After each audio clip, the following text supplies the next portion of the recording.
and it's my job to talk this morning about achieving equality in education. Why should we be doing this?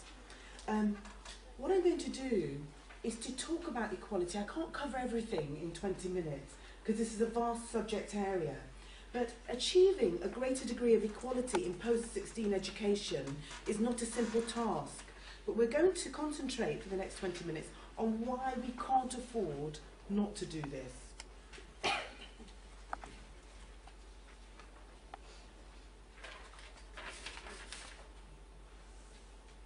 In the southwest region, which extends 225 miles from the southwest tip of Cornwall to the northeastern border of Gloucestershire, the population is about 5.1 million, with 38% of the population being over 50.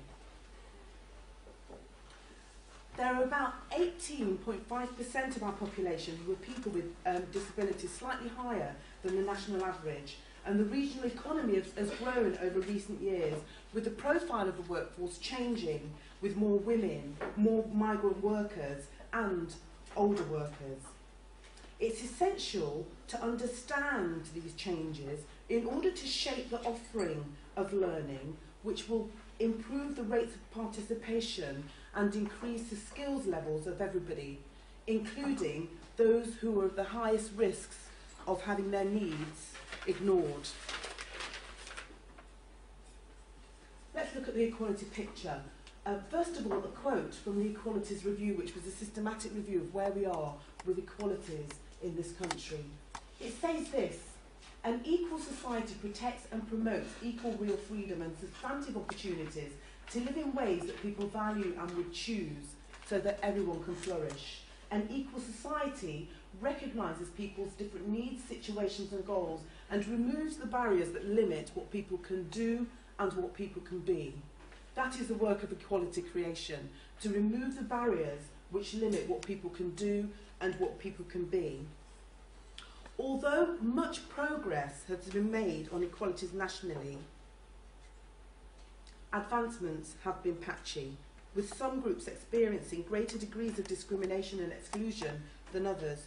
This is particularly true in education and employment. In the last 15 years, the gap between the richest and the poorest in our society has widened, and in the midst of a recession, more families with children are likely to be plunged into poverty. Education is key to unlocking our talents and removing the barriers of success for everybody. But the desires of individuals to take responsibility for bettering their life chances can be crushed by the reality of prejudice and bias. Prejudice towards certain groups is still a strong feature of our society, and there are some factors on the horizon which are going to ensure that we need to pay attention to equality creation, because there are no guarantees that we're going to be moving in the right direction. Public institutions, therefore, and public leaders carry a profound responsibility to create the conditions which will liberate the aspirations of those trapped by persistent disadvantage, creating the conditions where equality will flourish is the job of public institutions. 1 in 5 children nationally live in out-of-work families. This is an estimated 15.3% in the southwest, and that number is set to grow.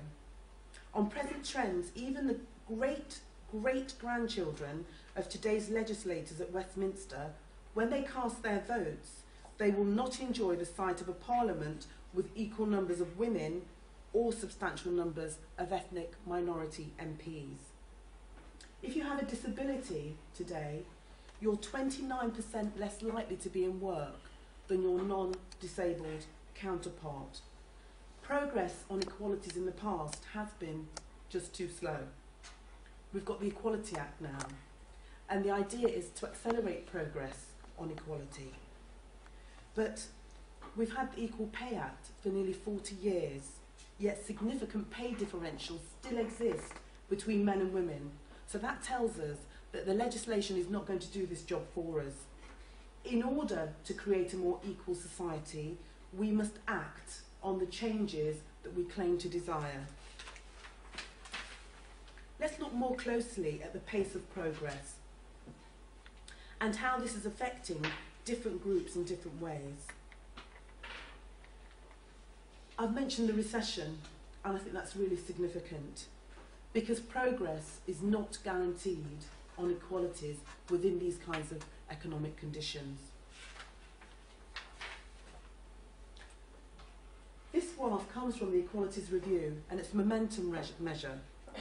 At the current rate of change, we will elect a representative House of Commons in 2080. I won't be here. Close the gender pay gap in 2085. I won't experience the benefits of that. Close the ethnic minority employment gap. My children, myself or my grandchildren won't experience the benefits of that. End the 50-plus employment penalty, not in this lifetime. Close the disability employment gap, probably never. And the last one is a little bit too depressing to mention. BME employment gap in Britain is 13%. This is not necessarily about qualifications. If you're in the public sector, you're more likely to be more qualified than your white counterparts, yet less likely to experience progression in the workplace. That's a quote from a research done in 2004 by Alamo Metcalf. With an ageing population and significantly fallen birth rate over the last 20 years, we're set to experience an explosion of over 80s, most of which will be women. If we're over 80, we can expect to have at least 2 chronic health conditions, stretching our health and care services like never before. So just a spotlight on the public sector for a moment. Public services, therefore, must work effectively to deliver a workforce that's fit and skilled to meet these future demands and make effective use of both available human capital and limited budgets. Bias and discrimination in education will get in the way of equipping those workers to deliver a future life of care and dignity for our older people. And if we're lucky enough to get there, that will be us. Our educational institutions and the way in which they currently work means that there are clear winners and losers. The education system is failing our pupils, some of whom have disabilities, both genders in different ways, black and other minority ethnic pupils, and failing to deliver the values of equality and fairness to our learners. Too many young people, particularly those not in employment or training, lack the skills to get on in life. There's a large and persistent gap in the proportion of students from different groups going to university. Women, disabled people and most ethnic groups are still not getting a fair deal in the workplace, and inequalities during a working lifetime are only reinforced in retirement. Momentum measures around educational attainment at Key Stage 2 speaks for itself. There's some way to go. We know that education matters. In the Southwest, there's a gap in success rates between white British children and black and minority ethnic learners on average. The highest success rates are Asian, British and Indian descent children and Chinese, around 75%, and the lowest success rates are from black Caribbean and black other students, around 60%. Skin colour matters in the Southwest when it comes to educational attainment.